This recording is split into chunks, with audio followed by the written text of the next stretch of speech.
Hello! You there! Welcome to another episode of A Spoonful of Theatre, Singapore's only theatre podcast. I'm TJ, theatre practitioner, director and performer. And I'm Sam, a teacher of language and literature and self-proclaimed show business lovey. This is our podcast where we spill the tea on all things Singapore theatre. It's tea time! And today's episode is titled Conference Call to Curtain Call. Because we are interviewing Singapore's very own Eu Jin Hwang. Yes, Eugene gave up a long and successful corporate career to follow his musical theatre dreams and has found great success on the West End and beyond. But for now, pop the kettle on, Grab a bicky, and let's add a spoonful of theatre to sweeten up your day. Hello, love. Hello. Okay, you can take off the British accent now. We're back in Singapore. lah. Okay, I know we've had a lot of British episodes, but we are back, ladies and gentlemen. Yes. And as you can tell by the quality of the microphones, we are back in the studio too. Oh, it's so nice to be back here. And of course, a big thank you goes to Sirup Meader for hosting us there. I love this studio. It's so lovely and comfortable. And do you know what I love the most? I love the chats that we have in here, because we're only a few episodes in and we've had some amazing chats in the studio. And I am also very excited for today's chat as well. Yes. I'm so glad he accepted our invitation, because I first met Eugene through open mic, as I've met a lot of Singaporean performers through open mic. But the last time I saw him, the last time I was in his presence was 2019. So I am so excited to see him again. Can't wait. Absolutely. The last time I saw him was at the Stage Door in... actually, I've seen him a few shows recently. So I saw him in Aspects of Love with Michael Ball, alongside Michael Ball, yes. And I do love it when I go to London and I see... a friend is always really nice to see on stage, but especially a Singapore performer that's kind of really successful over there.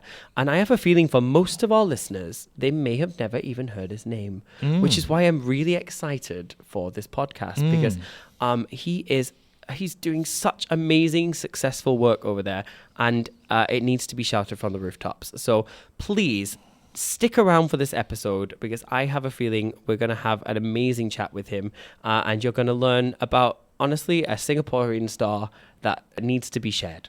Let's do it.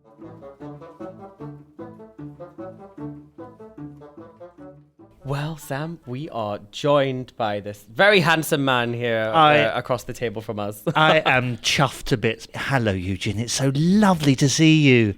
After so long. Feels like a lifetime. Well, yes. Thank you for having me. So you're back in Singapore. So you've come all the way from London's West End back home to Singapore. Chinese New Year, was it? Yes, absolutely. When did you get here? 10th of Jan. Oh, so it's been a nice long stint. I've been stuffing my face for a month. Oh, you're making up for 5 years of brown food. I've not been back for Chinese New Year since 2018. Really? Oh, wow. Okay. So I have been really going out of my way to... Oh, I don't blame you. Wow.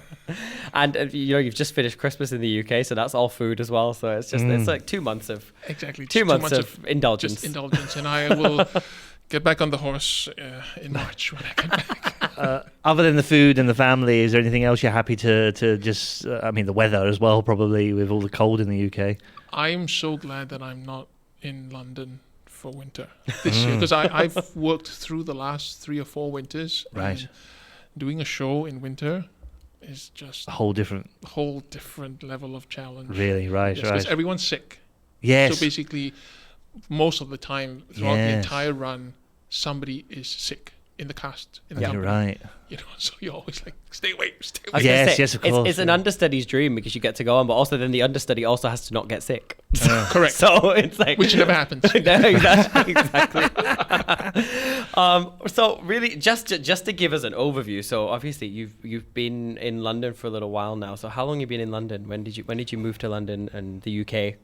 I moved to London proper in September 2020, so at the height of COVID. Yes, great. And when was it you left Singapore again, though? Because that London wasn't the first. No, that wasn't the first time. I left Singapore in 2016. 2016 to do a 1-year postgraduate in Scotland. Absolutely. Where in Scotland? Royal Conservatoire of Scotland. Oh, Glasgow. Oh, marvellous. So how was it up there in the winter and the the cold and... We had a mild winter that year, actually. Oh, right. It was lovely. It was lovely. I'd always wanted to live in Scotland. Crazy people, but amazing. I'm half Scottish, and I absolutely adore the country. And in another life, I'm living there. I just absolutely love it. It's marvelous. Actually, before you went to Glasgow, that was when we met. Yes. So we met just before you went over to Glasgow for your. We met during your auditions, and we were working out this audition thing together. It was obviously successful, so got you there, but. Before that was very interesting time for you, because although you're a professional performer now, working on the West End and done amazing shows, that was not your career before 2016, was it? So shall we take us back? Like, what was post performer Eugene? Pre performer Eugene. So I had worked in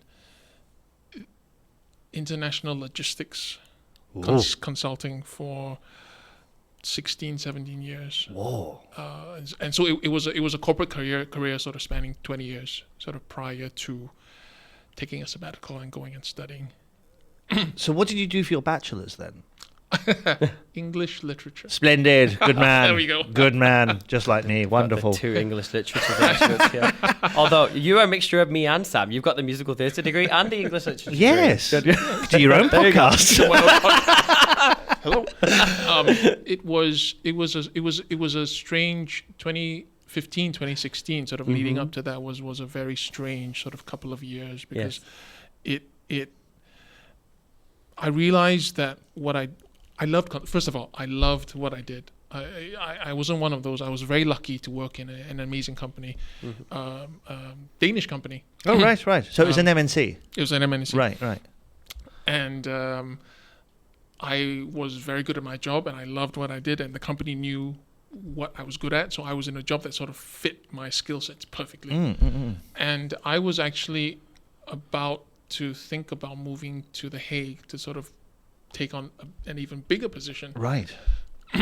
And I think a lot of things happened, but essentially what I figured out was that performing and doing consulting work, it felt the same. I see. Inside, it felt the same. It looks incredibly different. Incredibly different. But it felt the same. And I think when that pin dropped, I sort of went, oh, so I don't have to choose. Because there was always this tension of, being sensible and, doing 20 years of this and then pursuing what I wanted. But I think when the pin dropped and I realized actually they feel the same.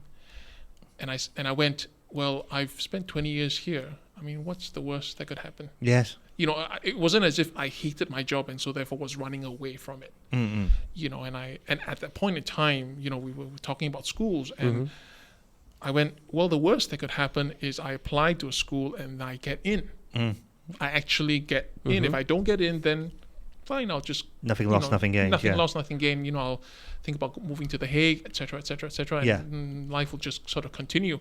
So I lowered the stakes, basically, is what I did. I didn't sort of make it sort of, gosh, this is a midlife crisis, etc., etc.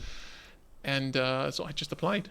Sort of I did everything that I could to sort of... And I applied to 5 schools, I think, and then I got an offer from 3 of them, and I went, oh no, now I need to decide, And so I went to my boss, and I said, I'm thinking of taking a sabbatical. And he went, oh, MBA, he had... And I went, no, Richard, theater? And oh God, I can imagine the face. I can really imagine the face. But I explained to him, what it was, and that I, not that I wasn't happy or anything like that. It was just it felt the same, and I said I want to try, And I asked, and I said, is there any world where the company would consider granting me a sabbatical? Because I understand it's a completely different industry, et cetera, et cetera. So he went to my CEO and he asked, and then my CEO asked me into the room. He went, "Are you unhappy? What's wrong? Are you know?" And he's Danish, and so he understands culturally. I think they understand sort of more. Taking 6 months to go and sort of cycle around South America. They went away and thought about it, and then they came back and they said, okay, we will support you, through a sabbatical for 15 months. My word. Which I was not expecting. I was expecting to have to resign, etc.,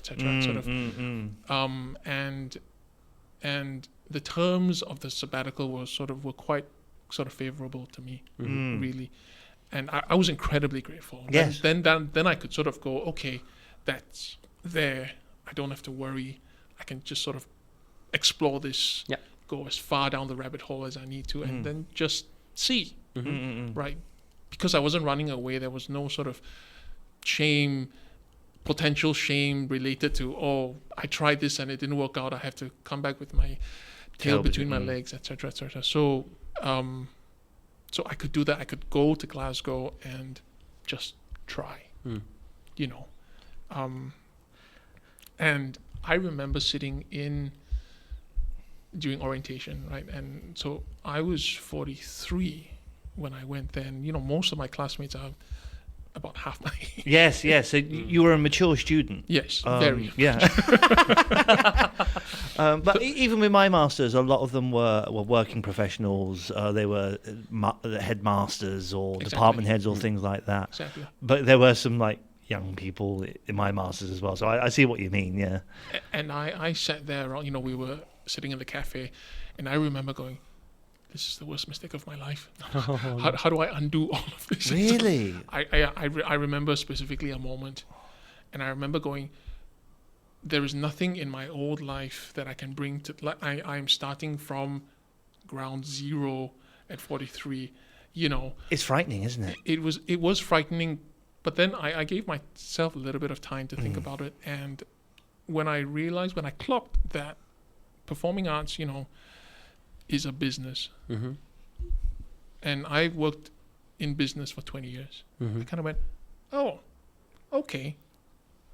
I know how business works. It may be a different business, but I know how business works. And I kind of went, so it is all applicable. It's all transferable. And once I clocked that, it was much easier to look at everything that was happening, in school and sort of everything that has happened subsequently through the lens of a business.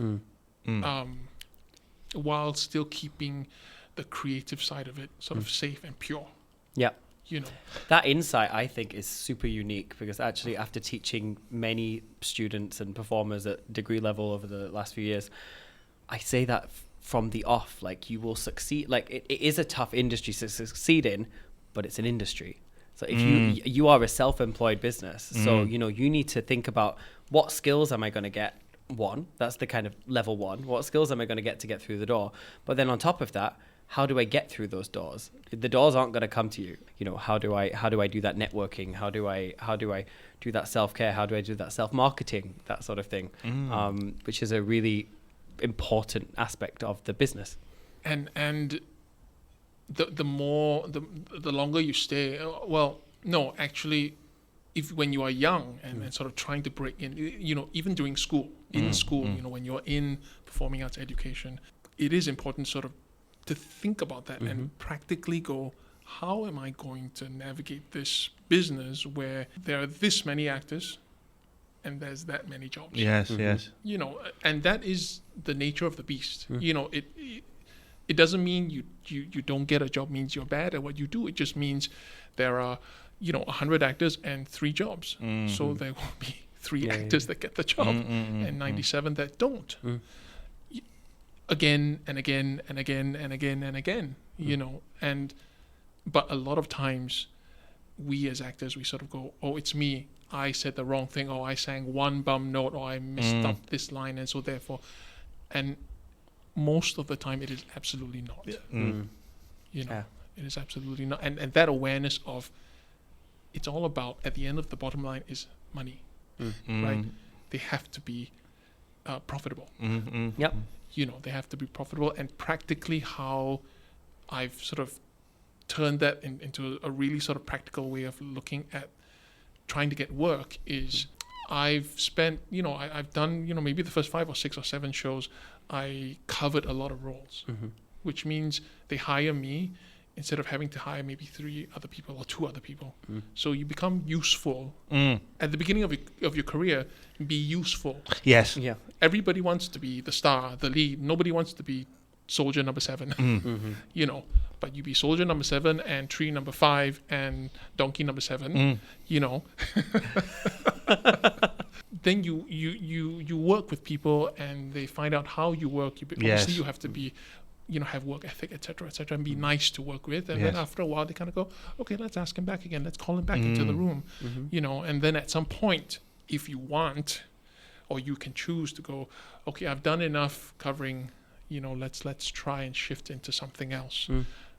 But before you even get there, you sort of need people to trust you. You don't. They need to tick that box to go, he's nice to work with. He can do the job. He's good at what he does.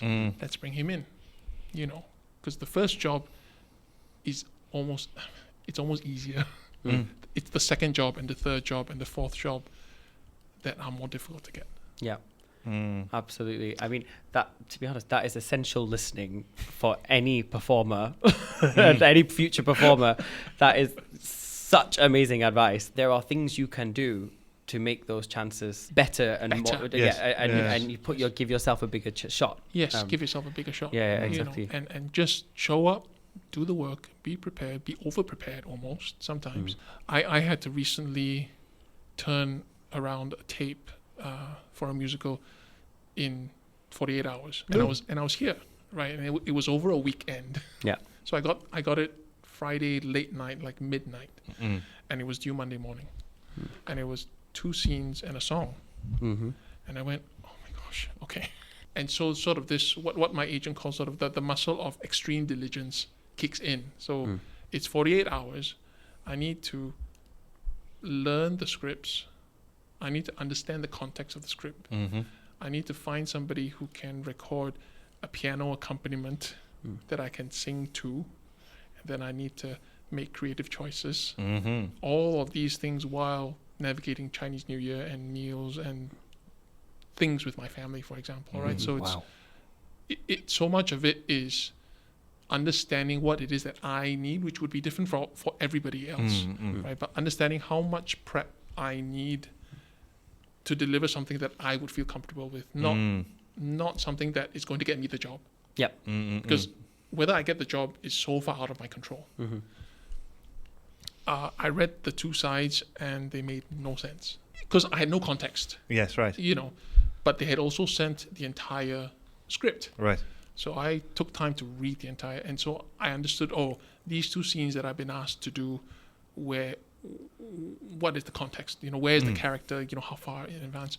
So I recorded it sort of Sunday 5 p.m.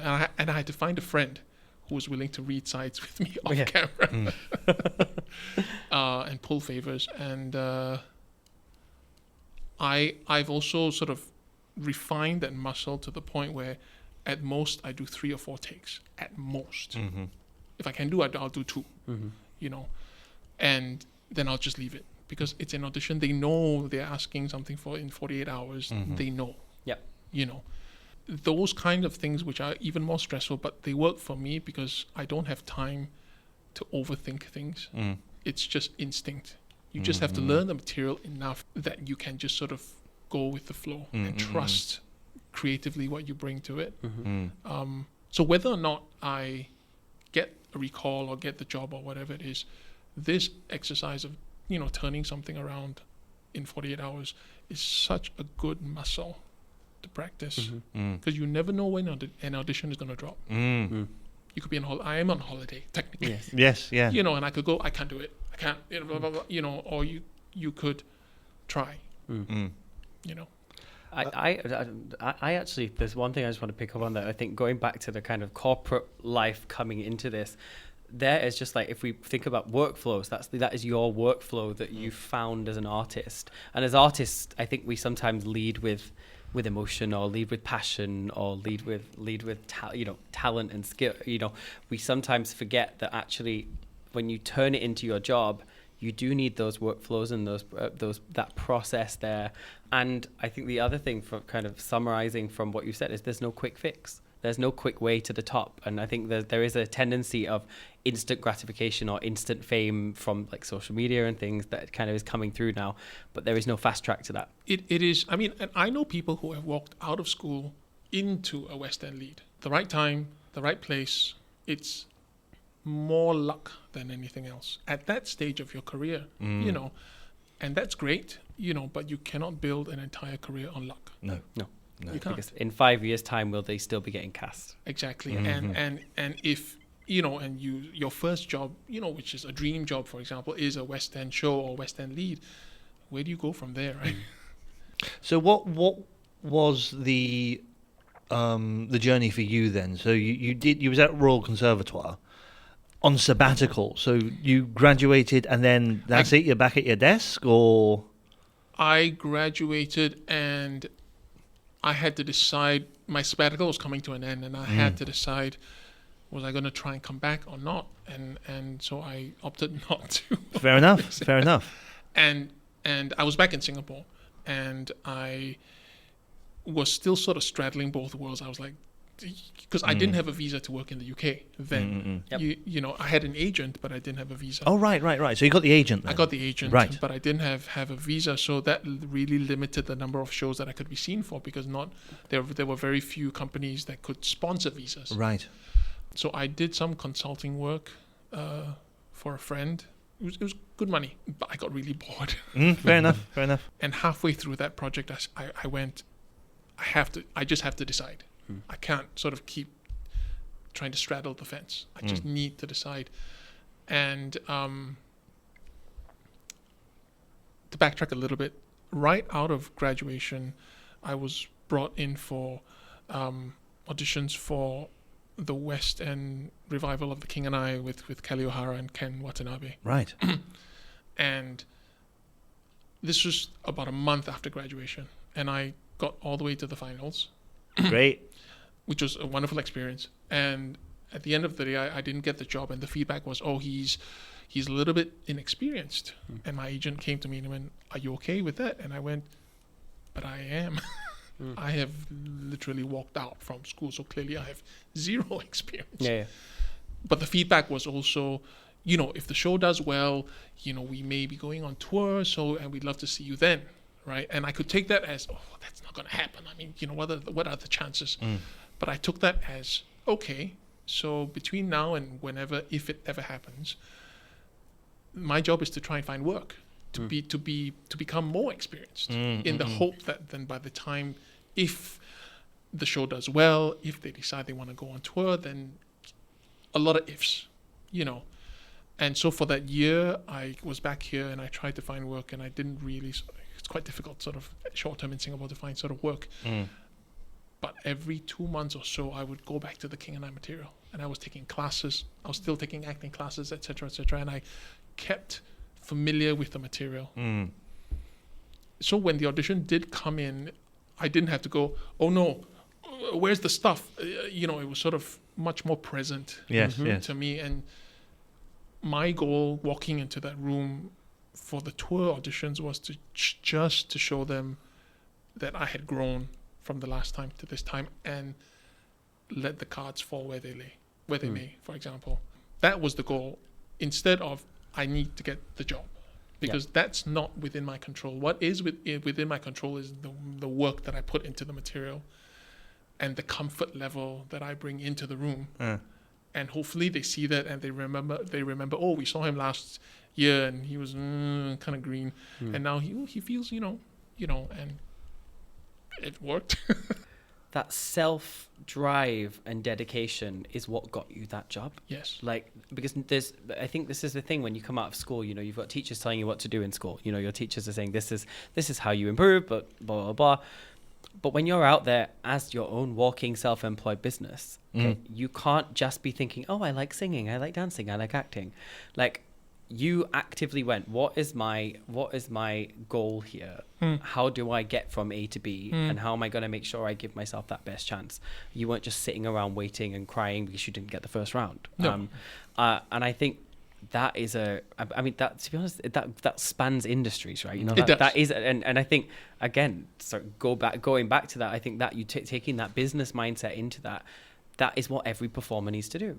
You set yourself that goal, you worked at it, and you invested in it. Because also, as an out-of-work actor, you go, oh, I'm going to pay for these singing lessons and acting lessons, and I've not quite got a job yet. But that early investment got you where you wanted to go. And without that, the other dominoes might not have fallen as well. And during that year, I also thought really hard about the industry, or what little I had exposure to at that point, you know. And while I was auditioning for the King and I, the West End, I was also auditioning for the Miss Saigon tour. Right. And both of them, I got to the finals, which was wonderful. I mean, for somebody who had just graduated. Yes. And I remember going into the finals, I was being seen for the engineer. Yep. And again, this was the second year of the tour, so they didn't know if anybody was leaving, etc. They didn't know what roles were available. They were just auditioning. And it was a 6-hour audition. Wow. So it's one of these things where you go in and then you learn choreography, you learn dance, which was painful. Oh dear. Was painful, and then you go down and then you wait, basically. So I went up and I prepared the engineer's 2 of his songs, and I remember this was back then Her Majesty's Theatre, so where Phantom was, and you could see all the Phantom stuff. And you're on stage, and very overwhelming, and his songs, the engineer's songs, they're quite repetitive. If you want to die in bed, but there's 5 or 6 different iterations. First lyric out of my mouth, mistake. Right. And then after that, you're trying to recover, and you're trying, and they went, okay, it's okay, just, calm down, and you're trying to calm down, and, but your brain is going. Yeah. And they started giving me notes, or try this, how about this, how about this, and you're trying not to panic, you're trying to be present and listen, but your brain is going. Yes.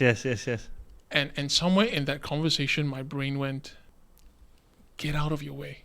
Yes. Get out of your own way. I don't know what it was. Maybe it was the panic and it was the extreme stress, possibly. And I kind of went, okay. And then I could actually listen to what people were asking me to do. And I walked out of that audition for the first time in my life. I went, oh my gosh, I did better than I thought I was going to do.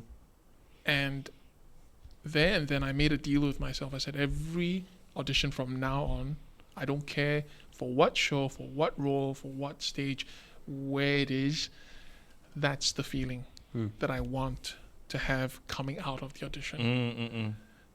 And then I began to think, okay, then it's all in the preparation, right? Because when you go into the room, the audition room, you need to be present to play, to just show up. So I began to think, like, how do I prepare? How well do I need to know the material? How much sleep do I need? Every sort of aspect about preparing for an audition. How do you show up? How do you handle nerves? How do you manage your energy levels that you're not overpowered or underpowered walking into the room, etc., etc. All of these things. So it becomes very much holistic. It becomes holistic and very, like what TJ said, right? Very sort of process sort of oriented. What do I need? And then to do all of that preparation and then walk into the room and let it all go. Yeah. So every audition becomes an opportunity to learn something instead of, I need to get this job. So this was a tour. When did it start back up again? When were you auditioning? And is this when we go into the West End territory now, or was it another tour? Or it was end of 2021. End of 2021, I did a sort of sharing of a new musical in December, and then right after that, I auditioned for Anything Goes. Right. The sort of second iteration of Anything Goes with Kerry Ellis and Bonnie Langford. I was being seen for a non-dancing role because I am not a dancer. An actor who moves. An actor who moves. An actor who can learn choreography given a lot of time. And got through a couple of rounds, and then a few days before the finals, they wrote to us and went, oh, I'm sorry, the actor that was playing the role that you're up for has decided to come back to the show. So unfortunately, there is no there's no role for you now. Oh dear. You know, would you like to be seen for some other things? And we'd gotten that far. So we kind of went, yeah, sure, okay. And then the next thing they went was, so could he come in for a dance call tomorrow? What? God, the turnaround is so quick. Limber sometimes. up. I know. Just, and you know, Anything Goes is a tap show. Yes. You know, and I don't at all. And so I showed up in my trainers. I mean, they knew. Everyone else in the room was in tap shoes. Yep. And like, 6'5", and they looked like proper dancers. And then there's Graduated from Bird and, I know. and Lane. and I worked really hard on lowering the stakes for that audition. Because you go into something that you're not good at, your brain is gonna go. It's it's very easy to start spiraling, and so I just clocked the guy in front of me, and I just tried to copy his upper body. Fair enough. That's all I did, and obviously hindsight is 20/20, and I know now that obviously when they were looking at me, they weren't comparing me, they were just going, do we think he is good enough that we can teach him something during rehearsals? They weren't looking at me as a dancer. And I guess they decided yes. Amazing. And so I had to learn Anything Goes the number. Wow. And Very easy tap number. such an easy tap. And there were two of us in the group that had to do the number when we were not dancers. So the creative team were very, very nice. They were very patient with the two of us. They untapped the number and made it a jazz routine basically for us, and they spent hours with us. And yeah, we faked it. Amazing. And you weren't the only Singaporean in that show, right? There was Trev. No, Trev was all there. Trev was there. The kind of takeover of Singapore to London is slowly happening, and it's building. So it is building, obviously spearheaded by Nat, Tanya. Well, you've laid quite a lot of groundwork before that as well. don't undersell yourself. And it's so there's obviously Nat, there is Rachel, Kevin, Kevin Tristan, whose story is amazing, and it's inspirational. Listen to the last episode. Yes, listen to the last episode, guys. As really. Featured on A Spoonful of Theatre, episode 3. This current iteration of Totoro that is coming, I'm dying to see this. It's amazing. I saw the last one. It's so good. Is also led by a Singaporean. Yes. Ah, splendid. Victoria, yes. There's been, as you mentioned, there's been, and Kevin mentioned the same thing. There's been a few Asian-led shows, Asian-casted shows, and things like that. And one of them was Allegiance, which you were in. Yes. And I'm dying to talk to you about this because you've already name-dropped Ken Wanatabe. I'm like, okay, Memoirs of a Geisha. George Takei. He's a big Star Trek geek. So yes. I think this is the first time this has come up on the podcast, but ladies and gentlemen, it won't be the last. Okay. So this is Sam's connection to George Takei. It's true. I'm trying to feel George's aura through you. Yes, ladies and gentlemen, if you don't know, George Takei was one of the original Star Trek cast back in the 1960s. He's in his late 80s now. But on that stage, in that rehearsal room, backstage, what was it like working with such a living legend?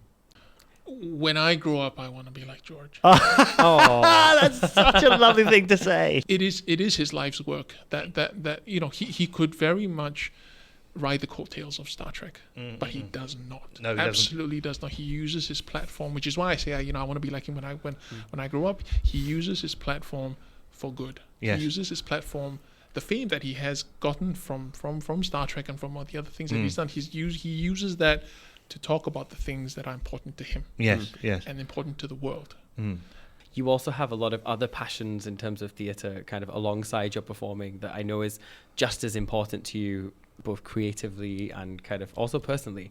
So I'm so interested how you're getting on with all of that, because I know that all of this stuff is really important to you. So what's alongside all these wonderful headline shows that we're doing? Like what's in the works right now for you? Gosh, okay. I think that the thing that I really, if I had a platform, and so performing in shows, in high-profile shows, etc., is great because it creates a platform for me to sort of talk about the things that I want to talk about, and sort of specifically around sort of performing arts and the inner life of the actor and what it actually takes, and the sort of very practical day-to-day experiences of what it means to be a working actor or performer. It is very easy to look sort of on the outside to go, it's a very glamorous lifestyle. I mean, none of it is glamorous.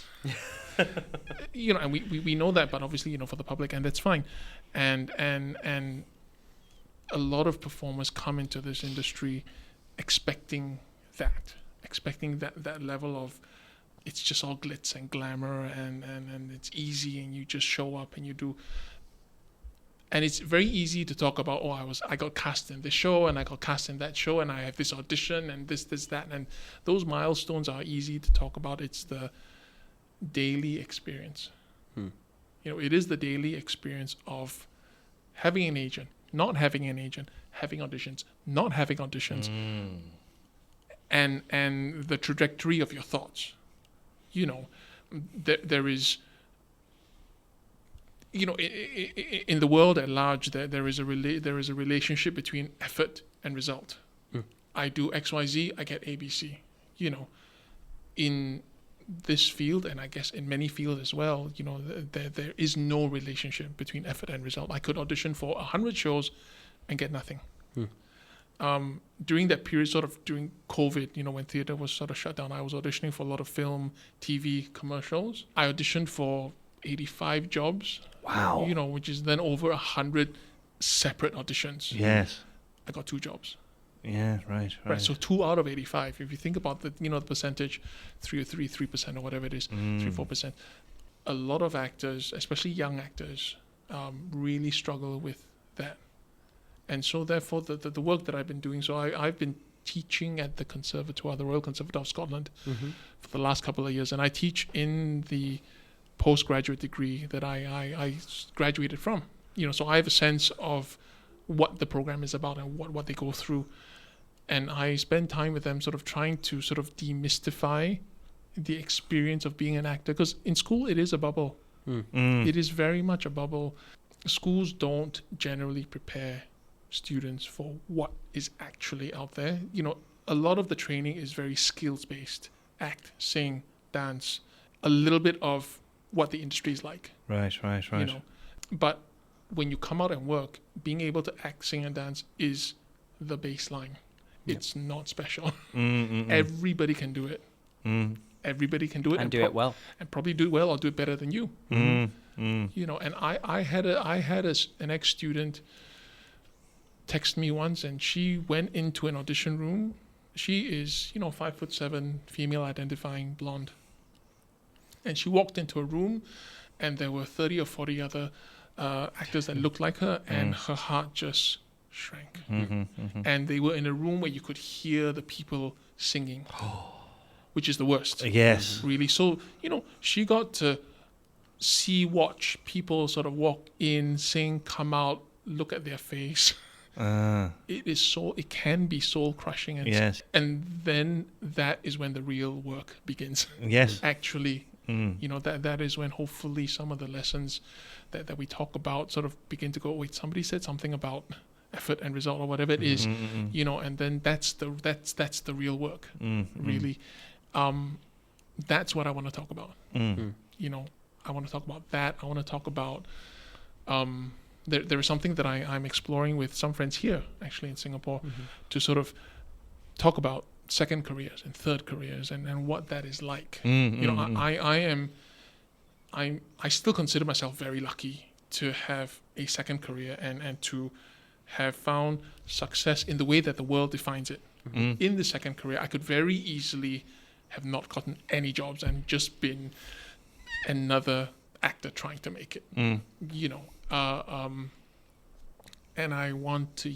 I have so many conversations with people in different stages of their life or career, especially people who've just turned 50. All of a sudden, the midlife crisis sort of thing really kicks in, and they look at what I'm doing and they go, "That's a different level of fulfillment." you know. Mm-hmm. And so what magic mushrooms is he taking, and I want some of that. But there isn't, right? Yeah.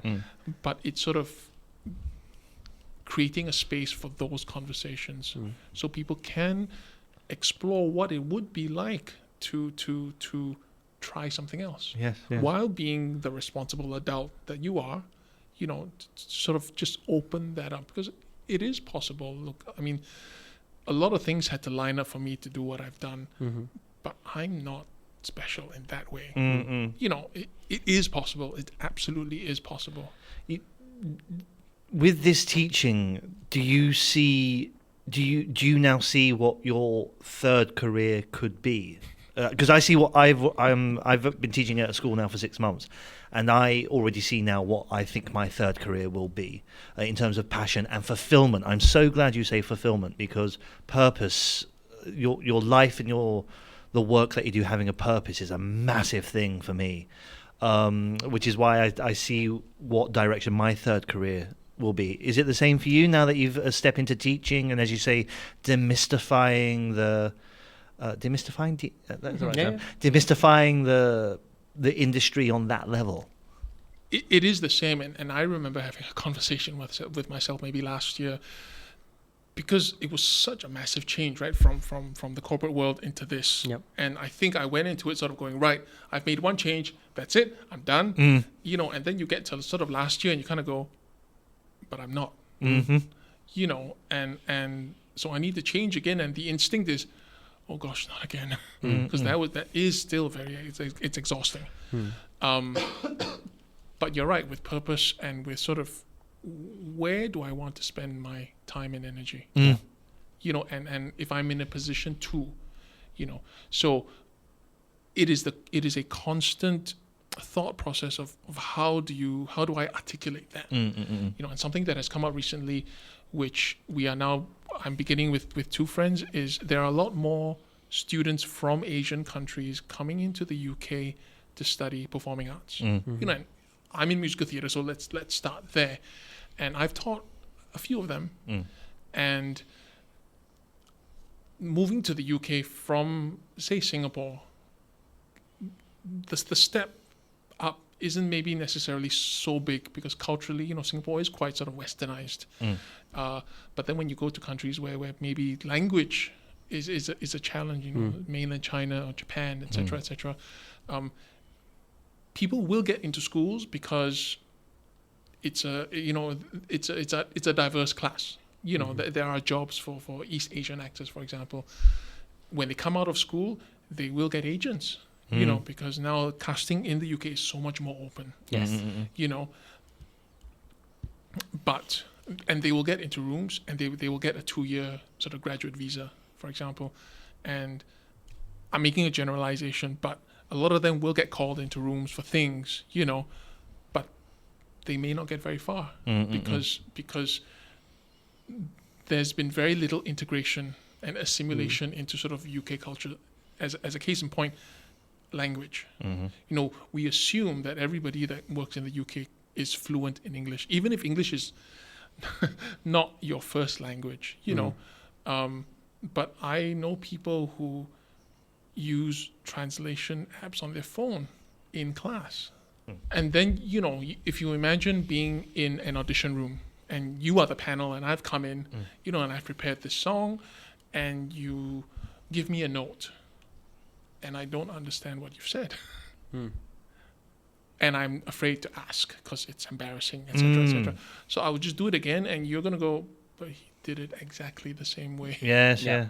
You know, or just understanding the text of what it means, you know, to go, this song is a sad song or an angry song, but there is a million shades of angry. Yes. You know, and then you're in a rehearsal room and you are workshopping stuff. You know, there's no time to go, sorry, hang on, can I look at my translation? You know, it is the ability to understand, and then the ability to communicate, and then vocabulary. And I don't know if anyone is willing to take on that responsibility to go, Eugene, your English is not good enough. Because it could be construed as, oh, I don't know, racist or whatever it is, you know, or being not supportive or not inclusive, etc., etc. But nobody's going to have that conversation with them, and so they will try and not succeed, and not succeed, or even if they succeed, they won't know why, and they get to the end of their visa and then they go back. And it's not to say that with help they will succeed, but it feels like they're not putting their best foot forward. So the idea for this sort of business or project is really to elevate the quality of work that East Asian actors put out, because like it or not, we all represent each other. You know, we do. You know, and you don't want to give people an excuse to go, oh, they're all like that. For example, you know, you want to sort of elevate sort of people, and that is something that I'm really, really passionate about. You know, I really want to try and help people. So, does this mean that the UK is a permanent proposition? I am getting used to sort of living in two worlds. Okay. For the last couple of years, my life has revolved around my career. You know, in some attempt to sort of gain some credibility and build some traction and momentum. And we are there now. You know, we feel we are there now. And so it is more of a rebalancing. And so while you know the work that I do is primarily still in the UK, I am trying to balance that out and spend a little bit more time here in Singapore with family, and also to begin to build some kind of work base here as well. And what that balance is, I think will always change. But the answer is I don't know. Okay. But you've obviously kept your weather eye on the Singapore theatre scene and performing arts scene and musical theatre scene. And how do you feel about the trajectory that it's going? Have you managed to see any shows recently, or? The last show that I saw was actually Cabaret. Oh, right. It was last year? Yes, last year. Last year. Yes. Yes, last year. And I got to sit really close. I think that was a really good step in the right direction. Kevin was in it. Kimberly was in it. You know, and I think Singapore is still fundamentally it's a small industry. You know, and so therefore the opportunities and the impetus to change and improve is not as strong as possibly in the UK, because you have to compete. You really have to compete. In the past, and I say past, I mean I'm like 2018, 2019, even then, which is not that long ago. If you were an East Asian actor, there were that many shows that you could do. And then the pool is quite small, and all of a sudden, post-COVID, there's been this explosion of East Asian actors and a lot of East Asian-led shows, you know, Totoro and Allegiance and Death Note and all of these things, and all of a sudden, people are finding that they have to be able to compete, and some of them find that they cannot compete because they've been just going off of, I'm an Asian face, so therefore I will definitely be seen for things or get the job. And so now people are finding, oh no, I have to up the game. You know, when I did Your Lie in April, I had so many friends who wanted an audition and couldn't get it, and in the past that would be unheard of. You know, so to bring that back to Singapore, I think having more Singaporeans obviously working in the West End or in London or in the UK, for example, is a good sort of benchmark to go, it is possible.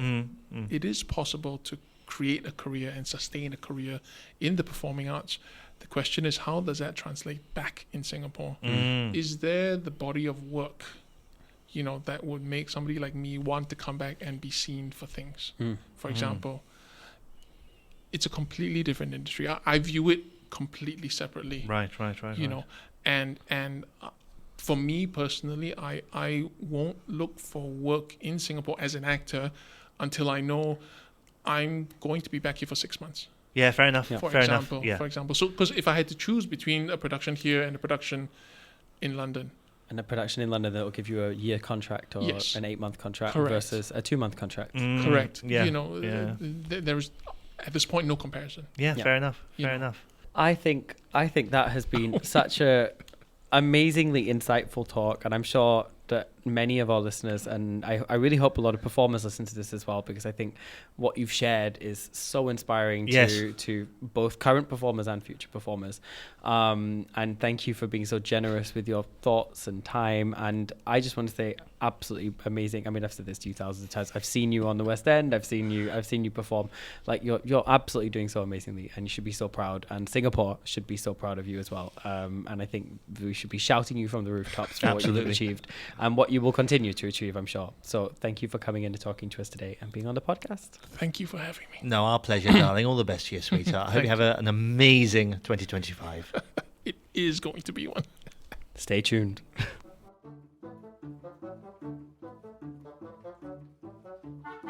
Oh my goodness, that was just such a delightful conversation. Do you know what? I'm absolutely in my brain at the moment, because he has really tickled my brain.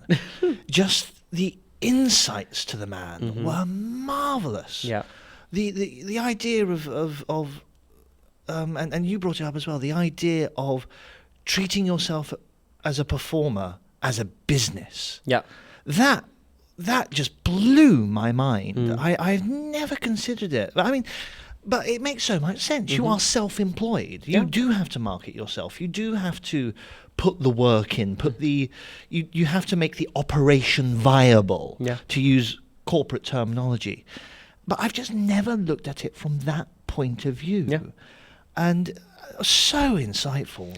You know what, Sam? Actually, I think this episode should be required listening for any performer or trainee performer, because it's that insightful. Or anyone that had a passion, had a dream, and said, you know what, let's do this, because he is an excellent example that it is not one life, one career. It can be 2 or even 3. Absolutely. He took that risk, and it was a huge risk, like, leaving a successful career that he enjoyed and going, you know what, I actually like this performing thing. And, everyone tells you it makes no money and it's a massive gamble and a massive risk. And he really has shown that, if you apply that work ethic and you apply that not only, of course, the passion has to be there, of course the skills have to be there, but if you apply that work ethic and you apply that dedication and drive, you can make it your career. And he's really been so successful. We actually didn't get onto the many other shows he's done. Yes, We went King and I and Allegiance, and that's Anything kind of Goes. Anything Goes. Yeah. But the list of shows he's honestly been in constant works, especially since COVID. And I managed to see quite a lot of it, and he's worked with some of the best on the West End, So and he deserves that success. Yeah. With that sort of mindset, the one thing that just really I loved is, and I'm going to start saying this to myself: get out of your way. Yes.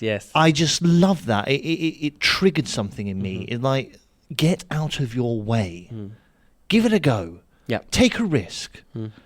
Enjoy it as well. And then this is something we've said many a time on this podcast. Enjoy the journey. Don't always concentrate so much on the outcome, the result, the viability.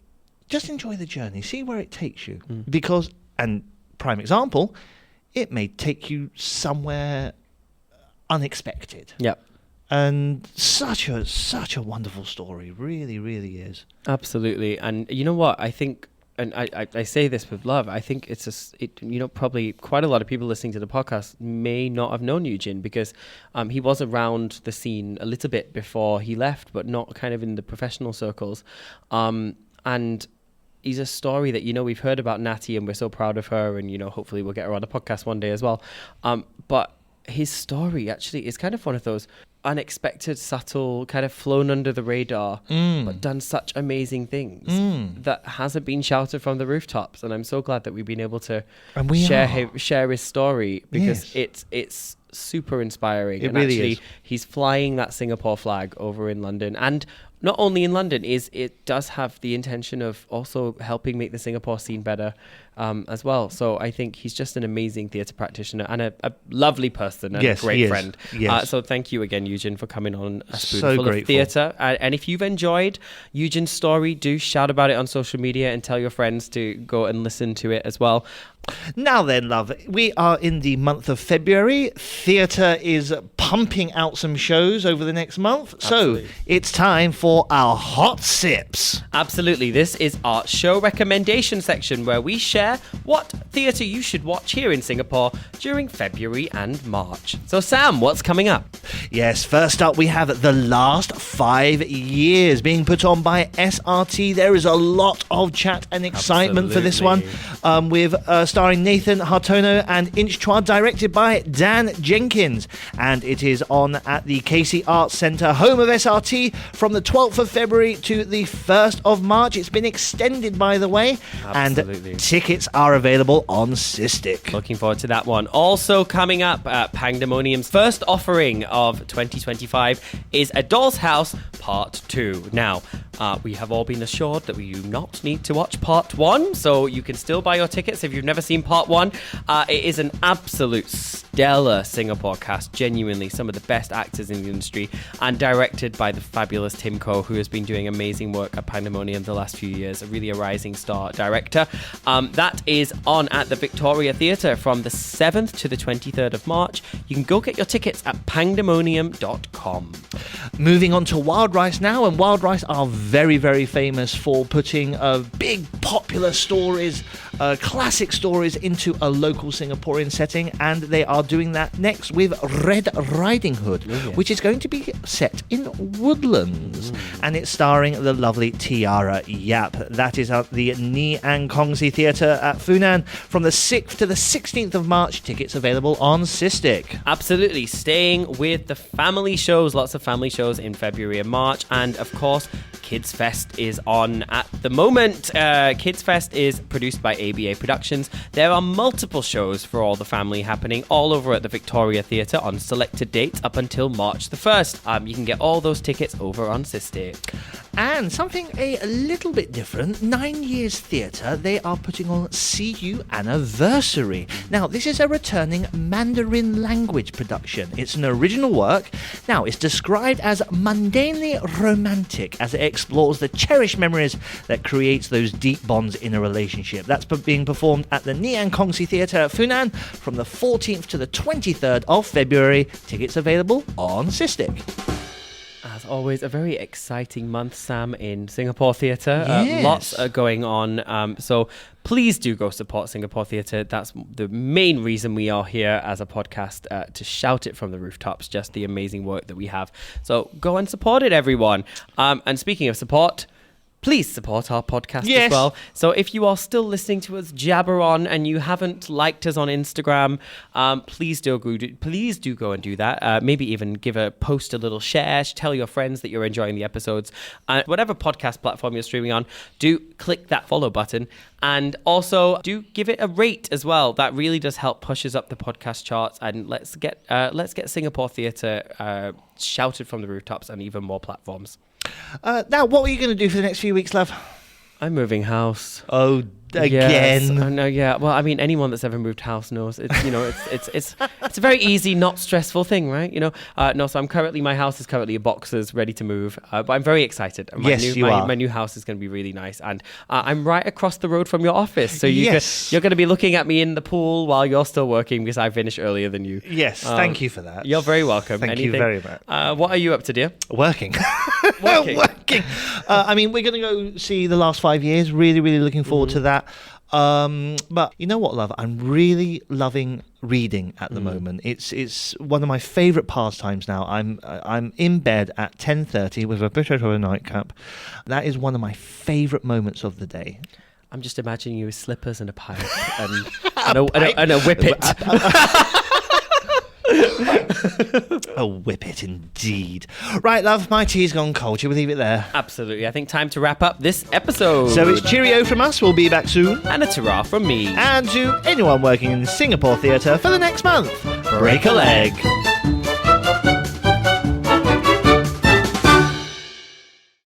You know, honestly, this episode should be... Episode? Okay, again. Okay. Right. Okay, ready? Ready? You're not ready. You know what? I think this episode should Can't say the word episode.